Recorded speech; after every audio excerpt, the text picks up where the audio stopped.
నమస్తే మిత్రులారా, నేను మీ జర్నలిస్ట్ శంకర్ని. Welcome to news line Telugu. అయితే రేవంత్ రెడ్డి గారితోటి దోస్తానం చేస్తేనేమో మీరు ఎన్ని తప్పులు చేసినా ఎన్ని ఒప్పులు చేసినా ఏ రకంగా ఉన్నా కానీ ఏం కాదు కావాల్సినటువంటి బహుమతులు, కావాల్సినటువంటి పనులు, ఫైళ్ళు అన్నీ చెక్క ఇట్లా చిట్కల మీద అయిపోతాయి అన్నట్టు. అదే రేవంత్ రెడ్డి గారితో దుష్మన్ పెట్టుకుంటే నువ్వు ఏం మాట్లాడినా ఏం మాట్లాడకపోయినా, అందులో కేసు ఉన్నా కేసు లేకపోయినా, తప్పున్నా ఒప్పున్నా, తప్పు ఎటువైపు ఉన్నా ఏ వైపు ఉన్నా నోటీసులు వస్తాయి, అరెస్టులు అవుతారు, రకరకాల కారణాలు ఉంటాయి. దీనికి బెస్ట్ ఎగ్జాంపుల్స్ రెండు బీజేపీలో ఉన్నటువంటి ఇద్దరు బీజేపీ ఎంపీల వ్యవహారాన్ని ఇప్పుడు మీకు చెప్పబోతా ఉన్నా. ఆ బీజేపీ ఎంపీలు ఎవరో కూడా ఇప్పటికే మీకు అర్థమై ఉంటుంది. ఒకటేమో రఘునందన్ రావు గారు, ఇంకొకటేమో మల్కాజ్గిరి ఎంపీ ఈటల రాజేందర్ గారు.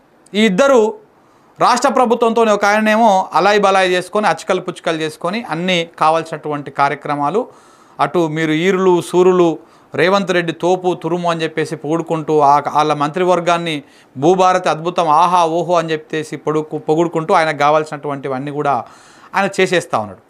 ఇటు ఈటల రాజేందర్ గారేమో ప్రభుత్వ వైఫల్యాలను ప్రశ్నిస్తూ పేద ప్రజలకు అన్యాయం జరుగుతూ ఉంటే ఆ పేద ప్రజల పక్షాన మాట్లాడుతున్నందుకు ఆయనకేమో ఇప్పుడు నోటీసులు వచ్చినాయి. ఈ ఇద్దరు అంశాల గురించి మనం ఇప్పుడు డిస్కస్ చేద్దాం మిత్రులారా. ఫస్ట్ రఘునందన్ రావు గారి గురించి మాట్లాడదాం.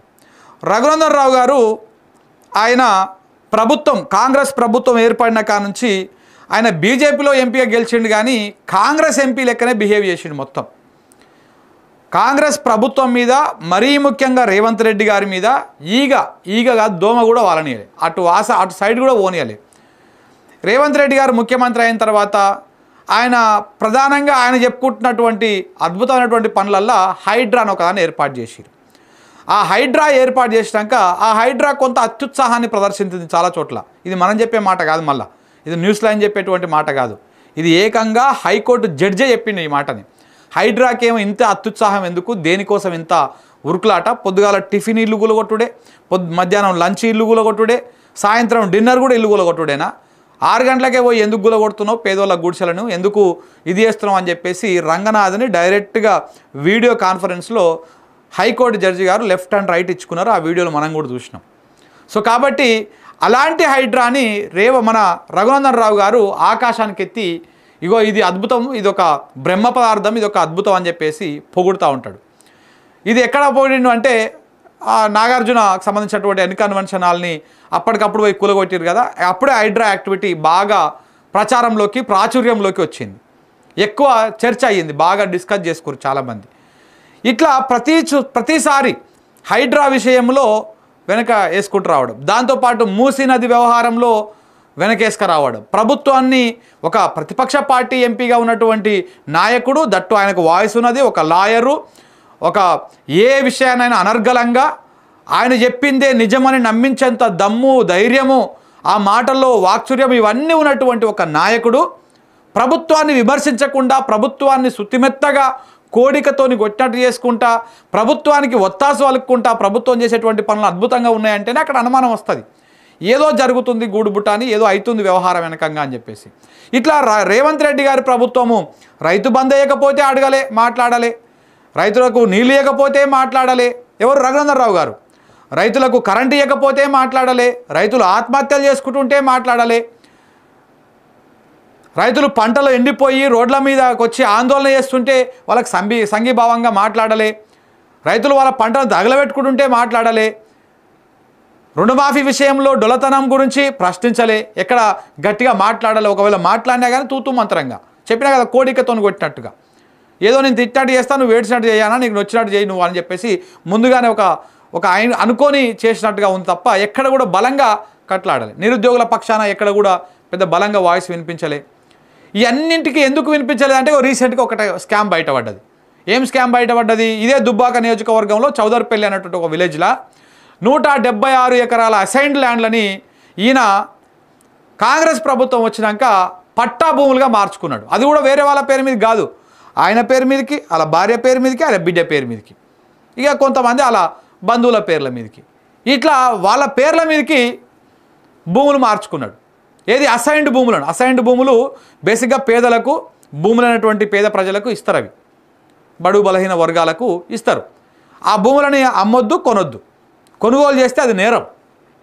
కానీ ఒక ఎంపీగా ఉండి ఆ భూముల కోసం ఫైట్ చేస్తున్నట్టు, ధర్నాలు చేస్తున్నట్టు ఇవన్నీ చేసి ఆయన ఆ 176 ఎకరాల భూములని హాంపాటు చేసేసిండు, మంచిగా మింగేసి పట్టా భూముల కింద రాసేసుకున్నాడు మొత్తం.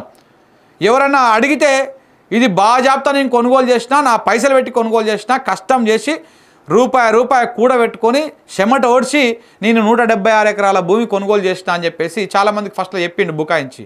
ఎప్పుడైతే ఈ వ్యవహారాన్ని మొత్తం బయటపెట్టేటువంటి ఆ న్యాయవాది గారు మొత్తము భాగవతం అంతా తీసుకొచ్చి ఆ పట్టాలు, అవి అసైన్డ్ భూములుగా ఎప్పుడు మారినా, ఎట్టెట్ట ఉన్నా, ఏంది కథ, ఇవన్నీ తీసుకొచ్చి బయట పెట్టేసరికి నోరు మూసుకున్నాడు. ఇప్పటిదాకా దాని మీద ఎక్కడ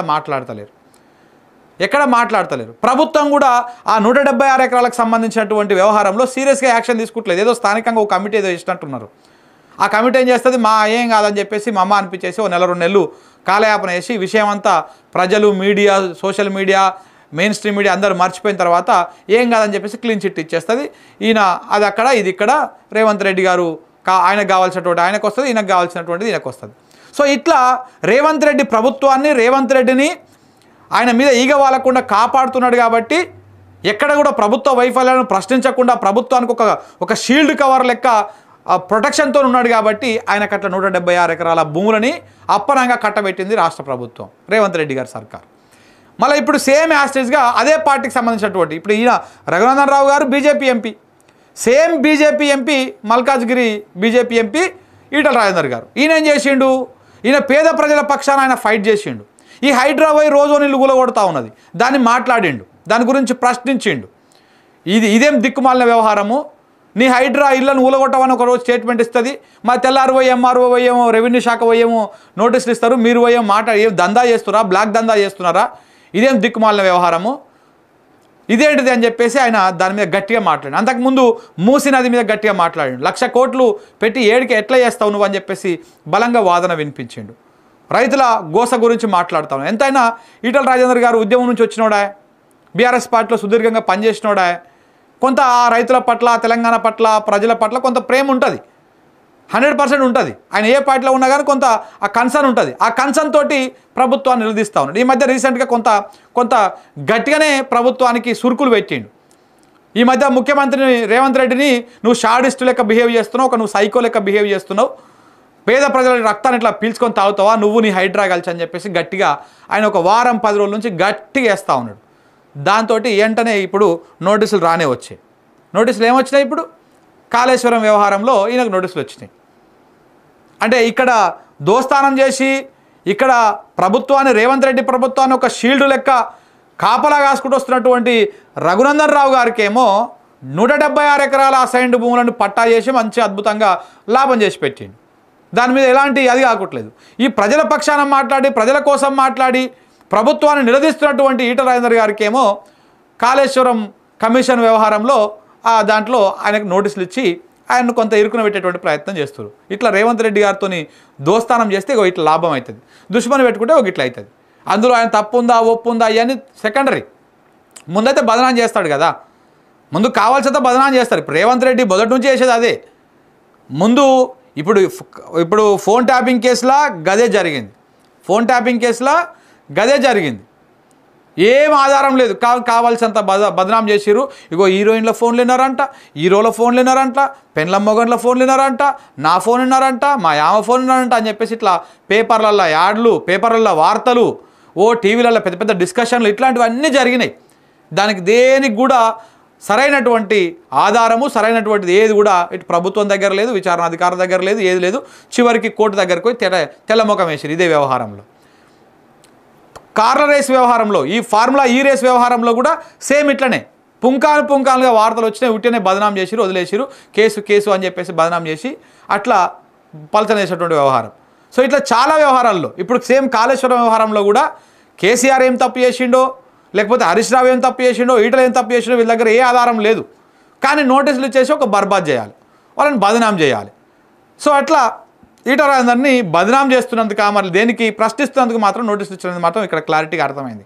ఆయన కూడా స్పందిస్తూ ఘాటుగానే స్పందించండి. గీలకు భయపడతాం మనం, పెద్ద రాకాసులకే భయపడలే, గీలకేం భయపడతాం మనం అని చెప్పేసి ఆయన కూడా కొంత గట్టిగానే స్పందించాడు. ఇక్కడ మనం మొత్తంగా చెప్పుకోవాల్సింది ఏంది, రేవంత్ రెడ్డి గారితో మంచిగా ఉంటే ఆయనకు కావాల్సినట్టుగా చేసి పెడితే ఇంకో ఇట్లా 176 ఎకరాలు అమాంతం వచ్చేస్తాయి రఘునందన్ రావు గారికి వచ్చినట్టు.